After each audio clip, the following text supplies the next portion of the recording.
Chihiro versus Hirohiko is shaping up to be a very valuable lesson. These two are fighting each other without enchanted blades, so it's coming down to fundamentals, their sword styles, what they're capable of, what they've learnt, how they perceive the other person's techniques. And the context that we get is incredibly valuable to the broader picture. A lot of people were concerned that Hiko's power requirement didn't really meet up with the fact that he could kill the manager or even take down this 150-year-old sword style which is relatively young, or this hotel in general. The context that you get does provide more clarity on why he is an anomaly, why Hiko is kind of a genius behind the blade because he does not adhere to a specific sword style. This was the quote-unquote problem that I brought up in previous videos. That would be the reason Hiko would be difficult. He does not play to rules, he does not play to styles, he wields the sword however he sees fit. This, on a normal level, already would be difficult for swordsmen. Even if you're so well trained, how do you fight something you've never seen before? But it also doubles down at being so overly trained that you're too used to expecting to fight someone that's also trained or weaker than you.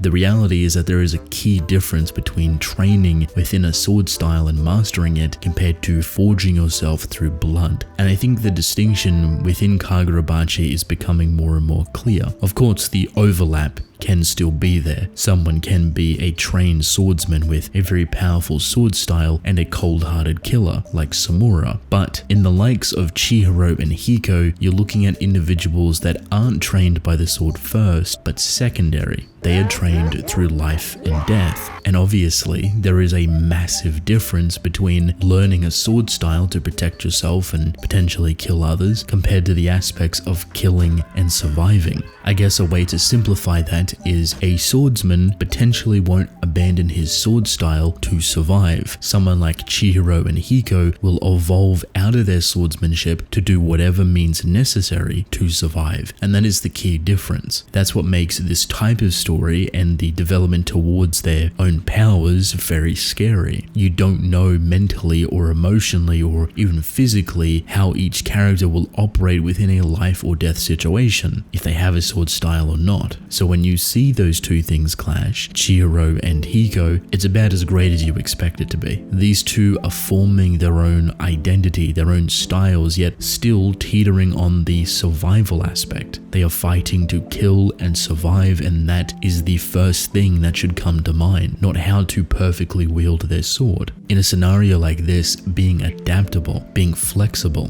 being an anomaly is the utmost powerful thing. Both Chihiro and Hiko ooze that sentiment, which is what makes them such fascinating rivals. The context for Hiko is that he wields the sword like butter. He hides it, he flips it around behind his back and changes hands while being quick and powerful, almost like being a jokester. It would seem well-trained people cannot understand his sword style, the formless freedom nature that it represents. Chihiro is different, mostly because his eyesight is incredibly detailed, something that he has honed 2 times over, and it is clear that he has not inherited this all-encompassing visual ability, but he has crafted it 2 ways, both through the repetition of crafting and being a blacksmith for swords, which leads to having a keen eye of detail and perfectionism, also his eyesight for death. Killing and surviving, honing your eyesight to the utmost degree to see every possible outcome that could actually kill you. In a heightened sense of vulnerability, that eyesight and any of your other senses are going to heighten exponentially, and he's been through the wars for quite some time now. All this to say that he's been molded through killing and surviving, death, the battle, the war. He is a veteran of killing, a veteran of war, which shouldn't take away the fact that he is nowhere near a veteran of a sword style. This means that his eyesight is pretty much a hard counter to Hiko. All of the trickery, all of the throwing around the sword and changing hands means almost nothing. He can see what Hiko is going to do. He can see where the sword is coming from. I actually think the most impressive thing in here is when Chihiro decides to counterattack with his Iori style and Hiko dodges it. 2 things there, of course. Chihiro wants his sword style to be faster. He needs to draw quicker and more powerful, so he could even try to compete with the likes of Samura Nakamura, but also Hiko dodging it at point blank range, at a weak spot.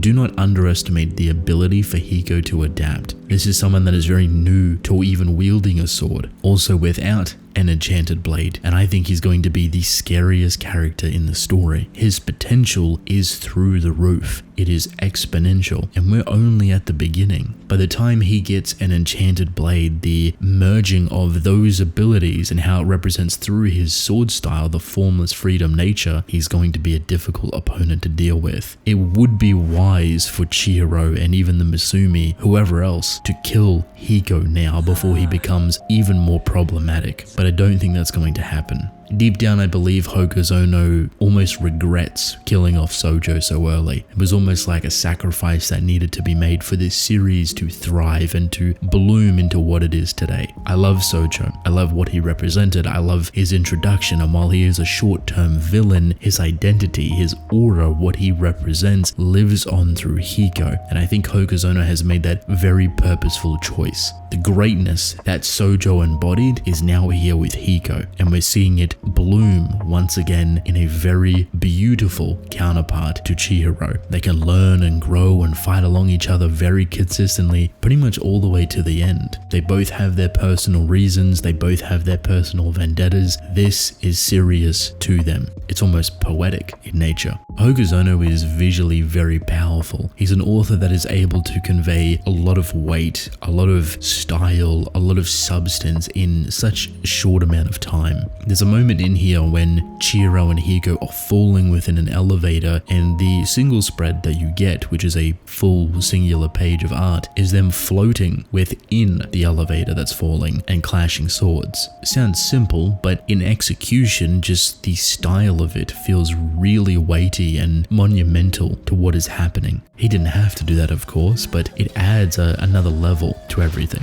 Action and fighting, atmosphere, aura, I think he's got all of that handled perfectly. He knows how to stylize it, he knows how to visualize it, he knows where it's necessary and when he can back off it. Within this magazine, he's rapidly leading the charge for it. Where I think he's also starting to excel and be a little bit more experimental is emotionally. His facial expressions are very small, very intricate, and they're never really explosive, which is perfectly okay. But there's something about the way Iori is drawn in this chapter that feels a little bit different. And it's only for a moment, but there's a level of dread and despair that comes over Iori, like the realization that all of this is happening right in front of her, that someone is trying to kidnap her. So she has tears and she's visually very upset and just overwhelmed. You can tell that she's panicking from her body language, from her facial expression, and this might all sound very simple to accomplish, but within context and putting it aside, the likes of Chihiro versus Hiko and the Masumi coming in to kill a bunch of people, you would think it would naturally get washed away, that it would fall to the wayside.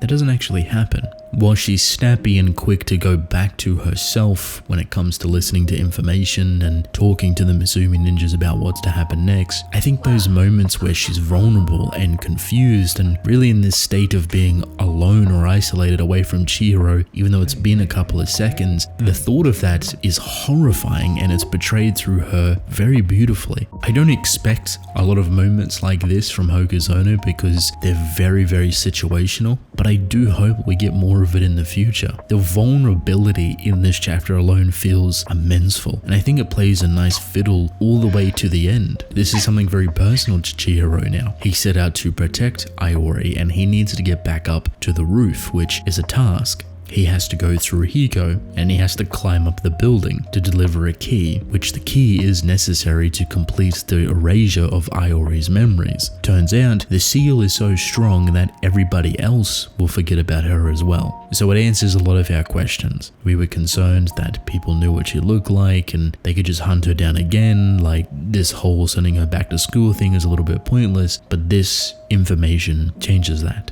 When you put it like that, it's relatively somber because Iori has to make a really hard choice. On one hand, she wants to know about his father, go after him. Maybe something could change if she did. but also she wants to go back to school. She wants to go back to her life. She does not want to be a part of all of this. You can see her decision making in real time, what should or shouldn't be done, taking into consideration Chihiro's words or the Masumi words. It's really getting into her head, and she's truly thinking it all over. I really like that portrayal. I think it's sensitive and contextual and shows that she isn't just trying to dive back into her previous life, forget everything happened. There is an earnest to it. There's a yearn to find out what her father is like and what are these old memories, even though it's filled with such pain. While I can definitely see her going back to school, having the memories erased and people forgetting about her and living a normal life, part of me also believes that's not going to happen. And it's sad to even think that her choice could be taken away, but this is a story where people's choices don't really matter, where they get rejected or axed or confronted. Similar to Chihiro in a way, where his choice has always been taken away from him or forced upon him. Iori might be that lucky one, but because the situation is so sensitive, there is one thing that would change it drastically, and that would be the appearance of her father. Now you would think, why would Samura be here while his daughter is under attack? He would come to protect her if he knew. But there is a tail end here that does actually set him in motion if he does want to arrive. Hiko has mentioned Samura as well, talking about him not being here and being a horrible father because of it. Iori struggles with the same sentiment, that her father's attention is elsewhere, trying to kill the sword bearers. He does not care about her. But that might not be entirely true, and if he does arrive, I think you might see a whole different perspective of Samura, but also Iori. But if something like that were to happen, it would be a little bit difficult. Samura could easily wipe the floor with a lot of these people, but would he do it in the eyes of his daughter? And because no one is wielding an enchanted blade, maybe it puts him on equal footing, and just maybe thrust Iori into a whole new world to try and bring her father back.